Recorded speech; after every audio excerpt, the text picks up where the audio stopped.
But I'ma let the music do what it do. On our way to the hook, let the music move you. Cause, yeah, I make the beat go crazy. Yeah, I make the beat go crazy. The bars and the flow so real, they can't play me. They need the beats, I make the beats go crazy. Let's go. Yeah, I make the beat go crazy. Yeah, I make the beat go crazy. The bars. Ladies and gentlemen, welcome back to another episode of Don't Sleep on the Couch podcast. I go by Cash, aka Exec P. And with me today, we have a very dope lyricist. And I don't say lyricist lightly. Listen, people, it all comes a time and point in your life where people say you're too old to do this, or maybe you shouldn't do that. That's not right for you. Blah, blah, blah, this, that, and the third, man. But this guy I have on the pod today, man, is taking that and flipping it and reversing it, man. He's showing that growing older doesn't mean that you can't do things, man. He's inspiring to a lot of people, whether he knows it or not, man. Welcome to the couch again, NUMBZ. What's going on, good brother? Good, Cash. What's good, man? What's good, man? I'm chilling, man. How you, man? You looking refreshed? Yeah, I'm looking good, man. Got back from Mexico a couple of weeks ago.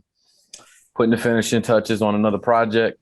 We could talk about later on or whatever, and podcasting and just grinding, man. All right, podcast, grind, another project, man. But while we here, man, 40, man, happy belated birthday, man. It's settling in. It's been about a month or so now, right? Right, yeah. Yeah, man. So how you feeling, man, with all this wisdom that's bestowed upon you? I feel good, man. I don't feel too much different than 39. I mean, honestly, I don't feel too much different than 30. I mean, I'm still working out. I'm still, I'm playing some old man basketball now. You know what I'm saying? Cut the full court out. So I got a little yeah. You know what I'm saying? Got to. Yeah, got my 4-on-4 Tuesday nights that we rocking with just to, get a little extra cardio in. And, my kids keep me young too. You know what I'm saying? So just doing that. And just the resurgence of just on the musical side, the resurgence of people in our age bracket. You know what I'm saying? That's been inspiring as well. So I'm feeling good, man. Feeling great, actually.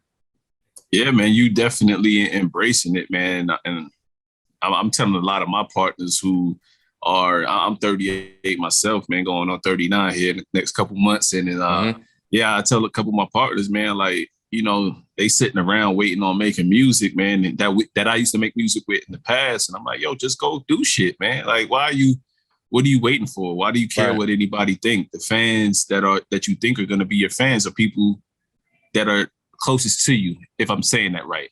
So I mean that the people closest to you may not be your fans. Let me reverse that. Yeah. So, we can tap into that later because like part of it, I would say, like, if we're talking about streams and purchases and stuff like that, like I would say I got 75% of my fans I didn't even know before I started rapping again. Exactly. So, you know what I'm saying? How does that feel, man? Like, I know a couple weeks ago you had tweeted that it kind of feels great that you would never think that when you receive your first check, right, for making music. Like, how does that make you feel? It's just I don't do it for money, so it's like just to see it is just crazy. But like, just to see that, like, you got strangers that I'm talking about from like all over the country. I'm talking about, like, when you look at your stats, like I seen somebody from like Nigeria rocking the album. You know what I'm saying? Like, you could see that type of data. I don't know who it was. You know what I'm saying? Yeah. But and then you put your album up, people hitting you up saying they posted. I mean, they bought it, and I mean, it's one thing to stream it because everybody's time is important. You know what I'm saying? Right. The 30 minutes my album is, you could be using for your family, you could be using to listen to Jay-Z, you know what I'm saying? But you taking that time to listen to me. And then, like, when you copping it's huge. You know what I'm saying? Even though it's only like $7, $8 or whatever, it's your $7 to $8 that you chose to spend on me. You know what I'm saying? When you could have just streamed it or not listened to it at all.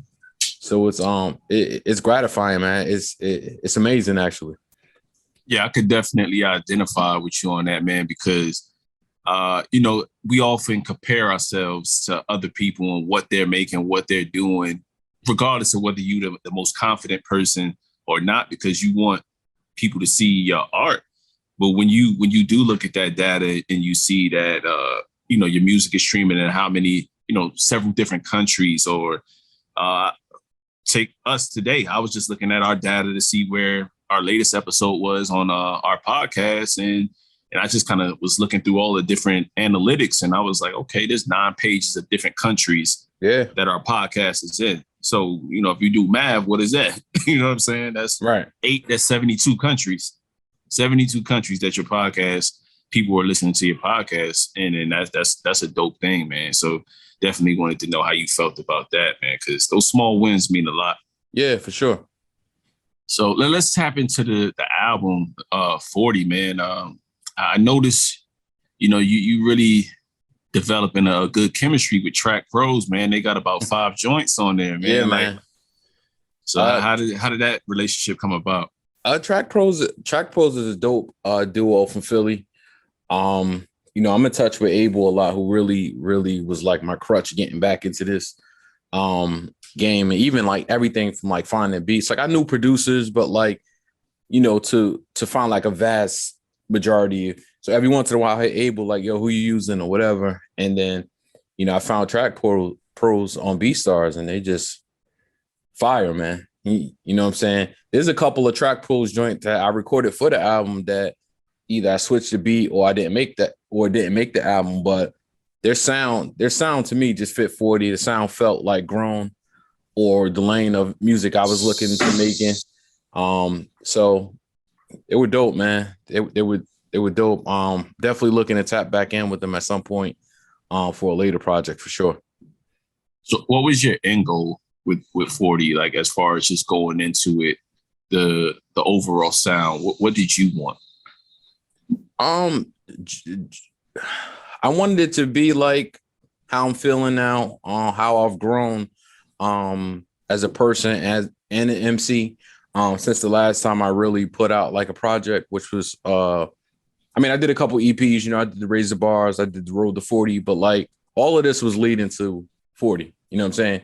I've been working, I worked on 40 for 6 months, in between doing certain things. So I just wanted to show growth. I wanted to show that it could be cool rapping at this age, that, lyrically, I'm in the best shape that I've ever been in. And I wanted to mix it up. I wanted to, and I don't go into albums planning certain types of songs, but I always like to put together a balanced project. And I don't realize how balanced it is until I get the feedback. And each one of my songs is, when you ask like what you feeling, every song gets named. Then I'm like, all right, I did the job right. You know what I'm saying? So, some people said the intro, some people said, well, a lot of people said beat go crazy, and I could talk to you about that in a sec. Yeah, we definitely gonna do that. Some people said, ooh, baby, like, and everybody's top 3 had Win and Learn in it. And that was the first song I recorded for this, Win and Learn. Like that was gonna be on one of the Raise the Bars, but I decided to hold on to it. Yeah, because it definitely fit 40. But yeah, I wanted to double back into Beat Go Crazy. This is one of the joints where I told you right off the bat, yeah, this is the one, man. Like this is the one off the album, like right, hands down, no debate. And I knew it was the one when I'm adding it to all playlists, like whoever I'm sharing, like what you listening to right now. If somebody people hit me all the time, like they'll give me some new music, I'll hit them with a playlist. And that is on there as far as people they don't know, because I try to sneak stuff that they listen to and stuff that they not hip to, so you can kind of spoon feed them. Because if you give them a bunch of people that they don't listen to, they typically not gonna listen to that playlist, man. But take me into the making of that song. And did you? Because that was a different bop from the rest of the album for sure. Oh yeah. So that I call that my Drake record, right? So I heard the beat. This is a beat I had since November. You know what I'm saying? I knew that I wanted to use the beat. I just couldn't figure it out. Like I didn't know if it was a lady song, which it could have gone in that direction too. I just really didn't know what to do with it. So like I wanted to put it on Road to 40. I didn't really think it was a joint for me and Abel. So I didn't push that to the table as far as that went. And then like, I start penning some different stuff in my head to it. And then finally it just hit me. It was a Saturday morning.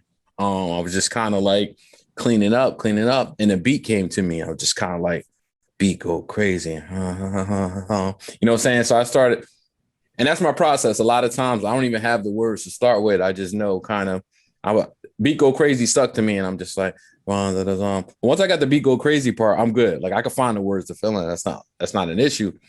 And then I had to add the hook first, which is I normally work the other way. I normally do the verses, and then I'll fit the hook with what I said in the song. But then I was just like, I came out with the hook, and I was like, oh, we good. The verses, knocked those out in like an hour, and we would, it was done. So, and the song just it felt good. It's not my typical song, but it just felt great. I'm glad I didn't just pen like a girl song to it just to do it. And I'm glad I was patient. I mean, it's definitely the most streamed song, the one that everybody's I should say most people are feeling. And I'm talking about like my nephews, nieces, like they're in their early 20s, like they bumped that, you know what I'm saying? So yeah, that's the background of that. My mom told me I was talking to my mom's, and she was just like, she loved Grateful, obviously. But then she was just like, there's the other song, it's a more upbeat song. Played it for her. She's like, yeah, it's the one. Yeah, yo, I'm telling you, man, because it's sometimes you gotta have that change of pace and that balance in the album to where sometimes those songs are gonna stick out like sore thumbs. But then if you kind of reverse it, then, back to the balance part of it, you have Please Believe It with Darren Fareed, if I'm pronouncing featuring Darren Fareed, if I'm pronouncing his name right. And that provides balance. Like typically me, I'm not a slower song guy. However, there's times you need to do it. And when you do it, you got to do it well. And this is that, in my opinion, this is that pour a glass of something too. You know what I mean? This is that ride down the highway. You necessarily just making your runs, you making your errands, all this, that. If you smoke something too. Right. That's one of those things, man. So how did you and Darren come to that? That's a dope hook, by the way. Shout out to him. He's a monster, as man. Well. He's in the group. I don't know if he's still working with this group. Called The Well. The Well. So check them out. He got like, if you ever want some like 90s Joe vibes, like he got it. So I've known him for a while through one of my other homies, but Please Believe It was a whole different track before. And one thing I'm gonna get back to, like the songs like that, I never skate on the bars. I never, like, regardless of the type of track it is, I'm still going as if I was spitting on greatness or I was spitting on Win or Learn or whatever like that. But I had to Please Believe It. It was a whole different hook, and the song was just okay to me. You know what I'm saying? It probably wouldn't have made the album, or it would have been like, just another song. I don't ever want to put just another song on the album. You know what I'm saying? So I'm doing it, and then I'm just like, you know what? I like this. I need something more up tempo. So I found another beat, Track Pros. And I was like, yo. And I was like, if I could get Darren Fareed on here, I saw he had posted he always posts these clips. I'll send you to his page after this, but he posts these clips. I was just like, yo, if I could get Darren on here, he gonna rock it. Like he's not, and he's a writer, so I don't even have to be like, yo, I can just give it to him, be like, yo, the concept is like, please believe it, whatever, if you want to do it. And then I remember I first heard it, I was just like, yo, this is it. This is it. Yeah. So a lot of people gravitated to that one too. Yeah, because I listen to this album in different settings, and before I have a take on that album, before I say anything about the album, regardless of whether I know you or not, I gotta listen to it at the gym. Gotta listen to it while I'm working, just in the background, as background noise, and I gotta listen to it on the drive. Once I do those three listens, then I got a good feel for it, and I can speak to it without necessarily having to force myself to listen as a preparation. And then when you prep for, coming to speak to you guys or whatever, it just comes natural. But that one was one that stuck out to me because of the hook and because of the bars. You guys kind of mesh really well with that. And I was like, yeah, that's balance in a project. You know what I mean? Because right after that, Beat Go Crazy comes on, I believe. So It's just like, you can tell those two apart easily, and you want that. You know what I mean? You want to do that. You know what I mean? But I wanted to move on to the Win or Learn track that you and Abel on. Mm-hmm. You know, you guys raised the bar from you guys the series, which you guys got two tapes. Look at me showing my age, man. You guys got two projects. Raise the Bar 1 and 2. You guys should go definitely check that out.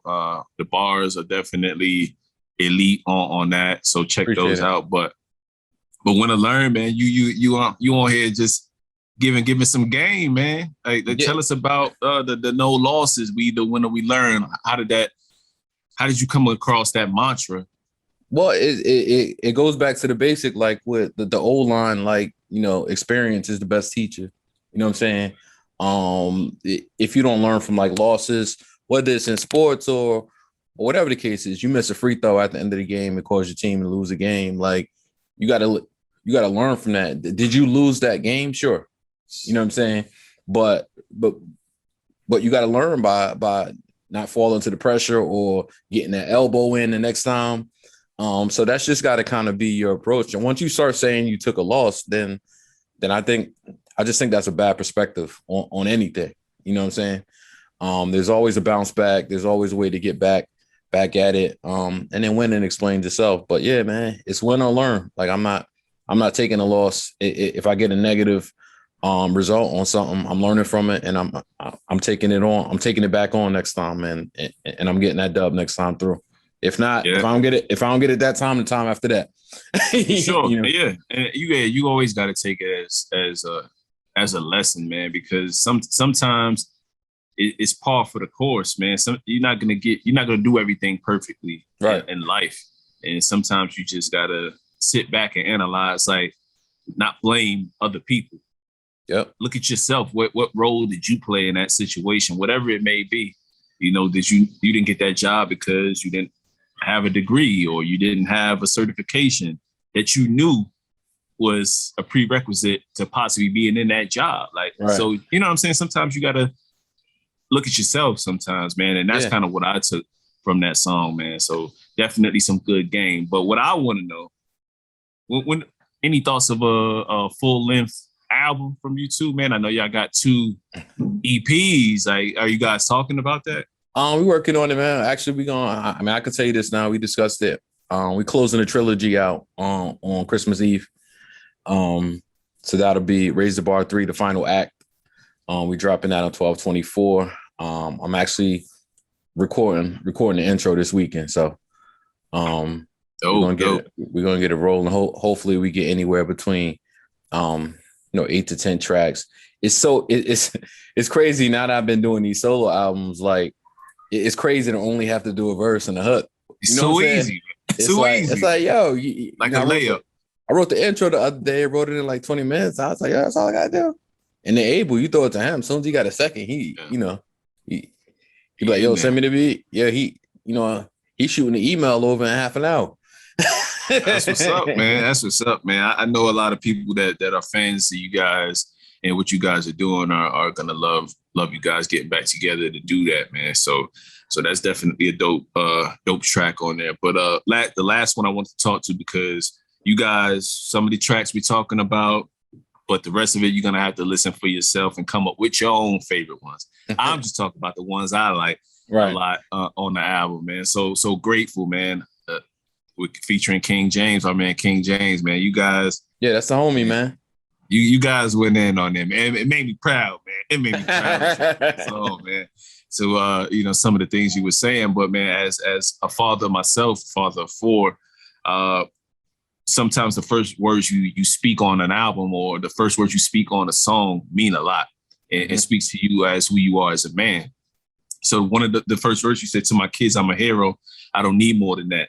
What is the significance of that bar to you? Like, you think about what you valued before you had kids, right? Yeah. It could have been anything. It could have been a whip. It could have been a chain. It could have been a girl you wanted to bag that you just had to have, or whatever the case is. But like, it's just, that ties right into 40. Like, the way my kids look at me, or the way my kids, just wrestling with them on the floor or chasing them in the house or whatever, you know what I'm saying? As long as they feel like I'm great and I'm doing my job, like, a lot of other stuff that people worry about are for me anyways, it's just insignificant. That's it. You know what I'm saying? So that's a line.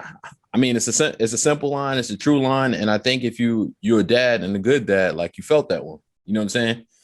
Because it's like all the extra stuff is like a cherry on top. You know what I'm saying? As long as your fam good and as long as your kids love you and doing and you a hero in their eyes, like the rest of it just falls in place. It don't really matter to me. True, man. Because it's often at days at long days at work, or if you fall on hard times, or whatever you go through in your marriage, and as a father and the head of the household, as a man in that house, you know what I mean? Sometimes all you need to get that pep back in your step for you to stop feeling down on yourself, or to know that things are just going to be right is for your kids to run to that door, or when you walk through the door, for them to yell your name. And that's a fact. That's all in that one line. It's a simple line. But like you said, if you're a father, you understand that. If you're a present father, understand a present father. That's it. Yeah. A present father, you understand that line. So that's definitely a few of my favorite tracks on there. But I know you mentioned that December 24th, you have Raise the Bar 3 closing out the trilogy. But what else? Do you have anything else next? That's I got I'm dropping in some point in September. I got a date, but I gotta make the business behind it. But full length album, 10 joints. It's coming soon. I should have an update. I should have an update out to everybody in 2 weeks. For sure. This one's special because I kind of like I did a lot of background work on this album. I executive produced this. Like I literally like crafted I made all the beats without making them. Okay. Yeah, okay. So it's one of those productions where you're like placing things where you want them to be placed. Right. Like take the drums out hands here, on. put it. Yeah. Yeah, it was. Whereas the other projects was just like, oh, this beat is dope. Let me rap on it. So this one means a little bit more, I feel like. Well, I don't know, but I feel really good about it. I did more than rapping on this, and I think that's the first time. This is the first time I did more than rapping on the project. Safe to say that the music as a whole, it was more important to you on what you're coming with next. Oh, for sure. Like Abel and I joke about this all the time. Like Abel just like give me a beat, I'll adjust to the beat, I'll rap, I'll dig in the pockets. I'm more like hands-on. Like, nah, like I'll listen to a beat and like if the hook is like too long, I won't even use the beat. Or if the hook is too short, or it's like a 12 bar at the end instead of 16, I'll just pass on the beat. You know what I'm saying? Where Abel's just a monster. Like you just give him something, he'll hear the beat and he'll make it work. But this joint I was a lot more hands-on. But we'll definitely tap in, man. I got the announcement coming in a couple of weeks. I'm dropping freestyles in between to just kind of keep my stuff out there and just to keep my pen sharp. And but we back soon, man. Hey man, you gotta keep your foot on their necks, man. While you got for the sure. bug, keep it going this time around. That's what's up. So you guys, man, if you're listening for the first time, go check out 40, go check out Road to 40. And just look NUMBZ, man. And you guys just tap in with them, go purchase the music, stream the music, and let us know how you feeling about the project as well. But while I got you here, man, I want to keep you for a hard pivot, man. Just had the NBA draft last night. Right. All these young guys came into the league, got it. But the big news of the night was Russell Westbrook to the Lakers. How do you feel about that trade and what it's going to do with? Because are you a Nets fan from back in the day, or are you a Knicks fan? I call myself I'm a Kobe Bryant Lakers fan. Gotcha.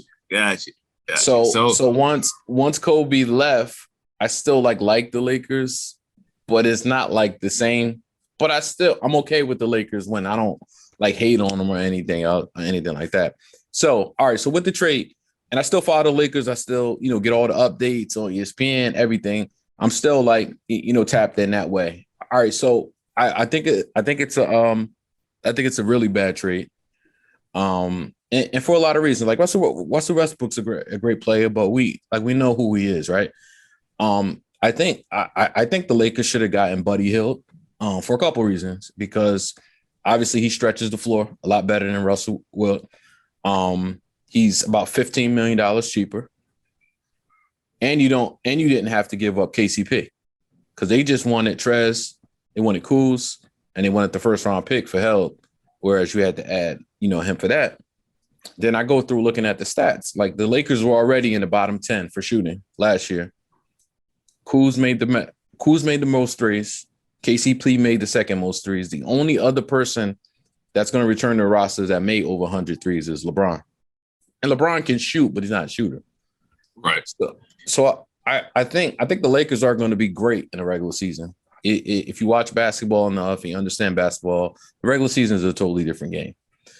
But like I don't see how you play in the half court with Russell Westbrook in the playoffs. I just can't see it.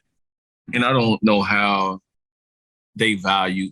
It's clear Lakers don't value the regular season based on this year, because not only with the injuries, it was just how they approached it from even when Anthony Davis wasn't as hurt or LeBron. Right. It would be nights off in this load management thing. So, but that gave a team like Phoenix confidence. That gave a team like Denver confidence, and several others that I don't think Phoenix was the only team that would have beat them in the first round. Me personally, you know what I mean? If they when AD got hurt, you mean? Right, when AD got hurt. When AD got hurt at that point, with all that. So with Russ, it just depends, man. Can two of those guys get through 60 games? You know what I'm saying? Because they may win just off sheer, we can play better than most of these teams. You know what I mean? But can two of those guys get 60 games? Can you really count on AD? I was even entertaining AD might need to peace out, man. Like, yeah, I mean, I was even entertaining that. He's got the most value, as far as like being young still. And I'm just thinking about getting a bucket late in the game, right?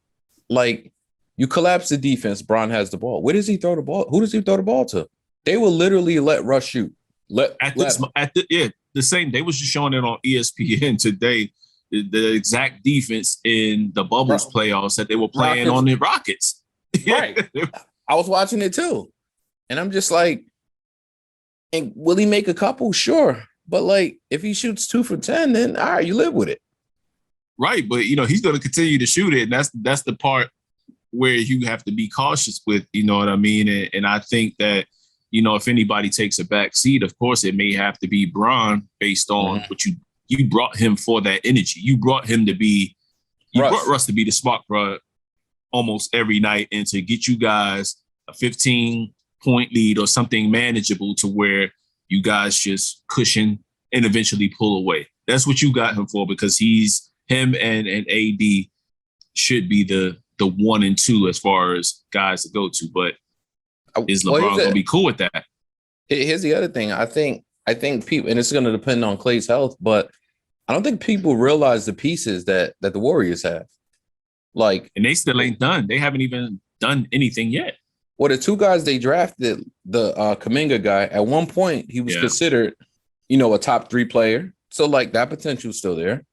They drafted a guy, Moody, who a couple of days ago they had him going like 8th, 7th in the draft. You still got Wiseman. And if you wanted to match some salaries, just to match the salaries, you could throw Wiggins in there and you can get somebody. That's not like, I heard them talking about like Pascal Siakam. Do you know what he would do for them? Yeah, I think they're making a trade. I think them and Knicks. It's a few others that drafted to be in position to make a trade. Toronto, they drafted. But Knicks got money. But they drafted specifically. I'm just targeting those 3 teams. Because as I was watching, I was like, they drafted to be able to package something together to make a move and withstand whatever they're going to give up in that move. They're not drafting for the future at all. You know what I mean? So for me, man, this doesn't really move the needle for me. I saw what Brooklyn could do, and I like the killers that they got. Outside of James Harden, I don't trust him, but I do trust Kyrie and KD to get it done over AD and Russ when it matters. The thing is, go ahead. I think you can trust Harden when he can be the number 2 or the 3. I don't trust Harden as a number 1. I think like we've seen, as much flack as Harden gets, his game is pretty adaptable. He kind of got to the Nets, took the and one. He did Kyrie what he needed to do. He went right back to 6th man of the year. Exactly. So I think all right, put it like this: if every team's healthy, I think Brooklyn wins it. The stuff I seen them do in I guess the 8 games, or when it was 2 of them together healthy, it was tough. As long as KD's one of the 2. Yeah, you can't. Yeah. That's the important part of this all. As long as KD there, because he literally had nothing left to give. Right. And you can say what you want to about that. You know what I mean? Because if the shoe was on the other foot for several other stars, they would have probably got the business. But that's neither here nor there. What I'm saying is you're absolutely right. If KD is one of those 3 guys that's on the floor, then it's going to be curtains to me still, because I think they still got the shooting, the free throw shooting, and whoever else they bring in is just icing on the cake. Like, there's not another worry. You know what I mean? Like, those 3 are enough. Everybody else, figure it out. And then truly, with the way the NBA is anyway, it's like, it's really no need to even talk about it. Like, so many things happen between now when the playoffs start. Like, we saw the injuries last year. Like, Phoenix almost won the championship. Like, if you look from a year ago, how's that even happen? You know what I'm saying? How were they even that close? Yeah, you're not looking at 8 games straight in the bubble, and you're like, okay, this is a team to watch next year. You're just looking at it as maybe they'll make the playoffs. Something like that. Basically. Even when they added Chris Paul, because a couple years ago, people considered Chris Paul to have the worst contract in the NBA. I was one of them. It was calling it an albatross contract and all these negative things about him, and he can't get it done, this, that, and the third. And then lo and behold, all he does is make the teams that he's on extremely better than what they're projected to be. Especially young guys. You know what I mean? Especially playing with young guys. And, I hate that had to happen for him. But, on the flip side with CP3, now that we on it, there's always times to where you could have turned into what Giannis did. You know what I mean? Not saying he could have been Giannis, but Giannis knew I had to perform. I had to put up 50. I had to go balls to the wall 48 minutes straight, or as long as I'm on that court. And he did what he needed to do. You know what I mean? So I can't really fault that young man for attacking when I don't know if Giannis is going to get another chance to really be in a position to win if that big 3 is healthy. I just don't see it in the Nets. You know what I mean? And you definitely have Philly, depending on what move they make, with Ben Simmons, because I don't think Ben Simmons is going to be there as well. So, but yeah, man. So overall, man, it was a good draft, man. Nothing too earth-shattering outside of that, but I think the real moves are going to happen after this free agency period. That's when we're really going to see what the landscape is. Well, you'd be interested to see where, guys like Kyle Lowry go. I mean, these are guys that if they go to, a team that's on the brink, Kyle Lowry will help Dallas a whole lot. Yeah. Give Luka a break off the ball a little bit, veteran. I mean, Kyle could still give you 17, 18 a game. You know what I'm saying? Yeah, and they sat him out for most of the year just to be able to trade him. Right. And then DeMar DeRozan. I mean, he still averaged 20 a game last year. You don't miss in the mid-range. Yeah, man. I've been reading some crazy stuff about him and Kyle coming to the Knicks. So I'm trying to act like I don't see that type of stuff. You know what I mean? But we would be better, but also I like the youth movement that would move in. I'd rather be some other guys that if we're gonna spend that money, because those guys require 25 to 30 million a year. Right. I mean, I guess if you can get them on a shorter deal where it's like a 2 year deal or something like that. Yeah. I mean, I'll take Kyle over the point guard situation you had last year. Oh, for sure. We didn't have a point guard situation. There was no situation. Peyton, and then even when you put Rose there, he's not a true point. He's a scoring guard. You know what I'm saying? Right. So we didn't have a situation last year. So I'll take what I can get, man. Just maybe not a old cat, man. But moving on, man. So August 3rd is almost here, man. I think the verses that we've all been waiting for, as far as guys that just are fans of both artists, as far as rap.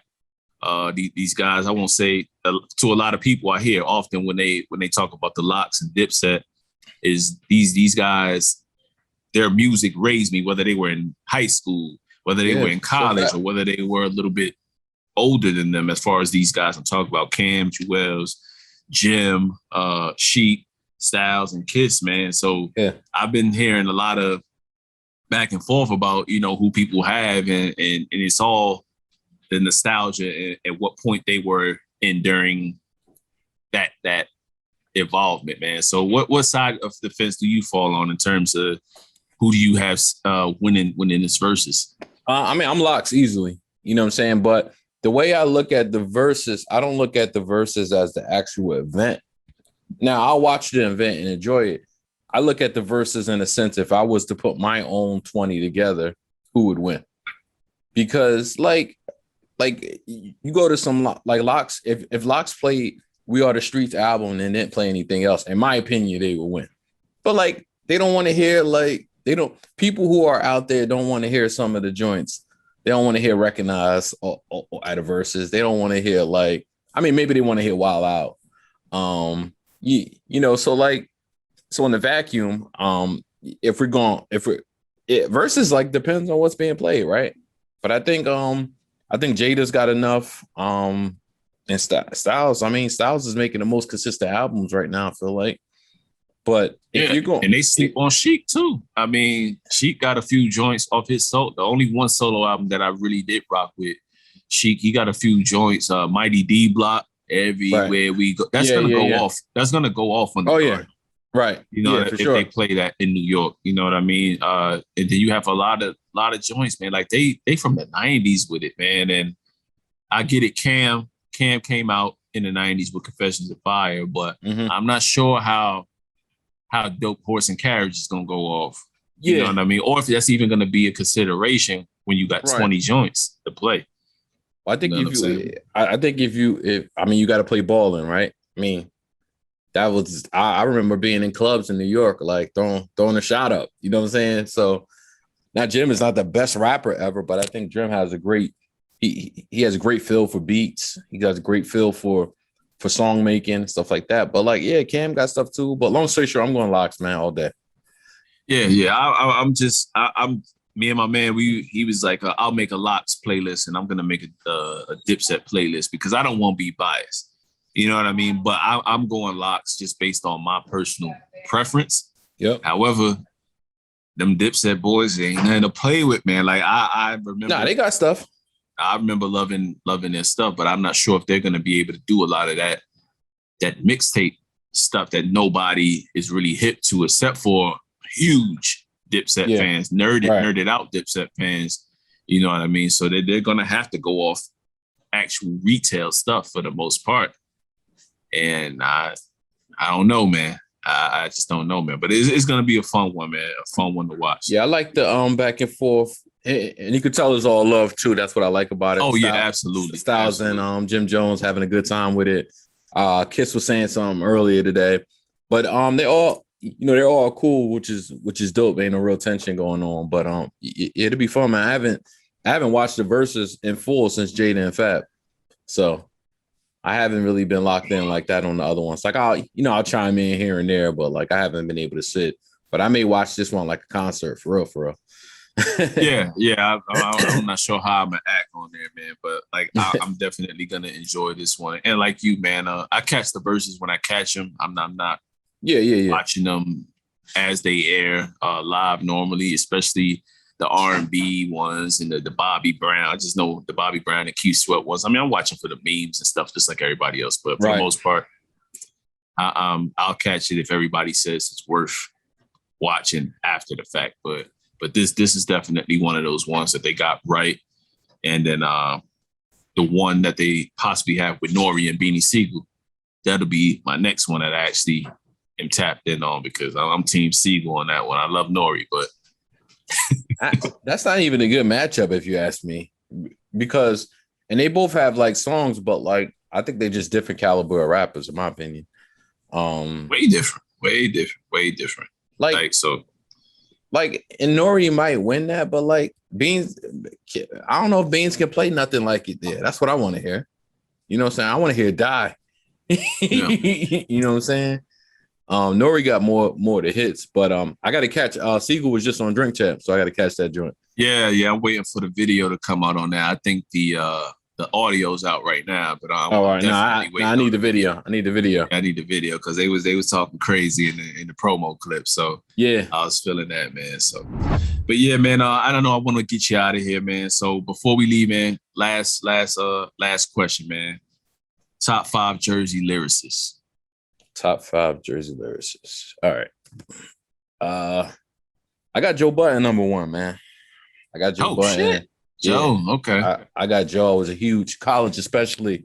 Joe used to actually come up to our school a lot. He was cool with a girl I was cool with, so I got a chance to like. This is like right around the time I Pumped It Up, like right when he was getting hot. But you know, antics aside, all the other stuff aside, if we just talking about the music, like Joe's been one of my favorite rappers, like especially like the mood music and all that.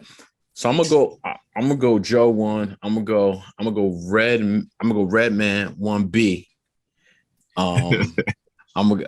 It's a toss up. Like if you ask me later, I might say Redman second. Trying to think who else we got here. We got Stretch. Queen Latifah. Queen Latifah's in the mix. Rod Digger from Jersey too, right? Rod Digger is probably number 3 for me. Rod Digger, that Dirty Harriet, still one of the dopest projects I feel like came out of Jersey. Give me Lauryn Hill too, man. We got to throw L Boogie in there. If you ask me later, if I get a little bit more time, I know I'm forgetting somebody. I'm trying to think who. Man. Fred. Oh, let me reshuffle my list then. All right. So we got Joe. I mean, now Ran is like climbing the ladder right now. Give me Joe. Let me get Redman. Let me get Ran. You got Ran 4. Give me Rod Digger, and give me Lauryn Hill. Gotcha. All right. I'm gonna give you that list. Y'all don't kill him for it, man. If you forgot somebody to mention or something like that. But yo, Nums, man, I appreciate you coming on, man, and taking the time to discuss the album, man. It's a very good body of work, man. And I only see you reaching, more heights as you get more in your bag and more in your production, and you're taking it. You've always taken it seriously, but you're just getting better with it as time comes. So I'm enjoying you guys evolving and doing your thing, man. So, but close us out. Let people know where they can find you, your podcast, and anything that you have coming out. All right. So I got the podcast, the Great Minds Podcast. We're on Twitter at the Great Minds P1, Instagram at the Great Minds Podcast. I'm on the music side. I'm on Twitter at NUMBZ16. That's NUMBZ, the number 16. On IG at NUMBZ Music. All the links are in my bio and things like that. On iTunes, in case you want to support that way. Also for Android users, I'm on Amazon Music. You can type in NUMBZ and then the number 40. The album's available there. And all the streaming sites. If you want to dig in back to the Raise the Bars and Road to 40 and 40, and got some new stuff on the way.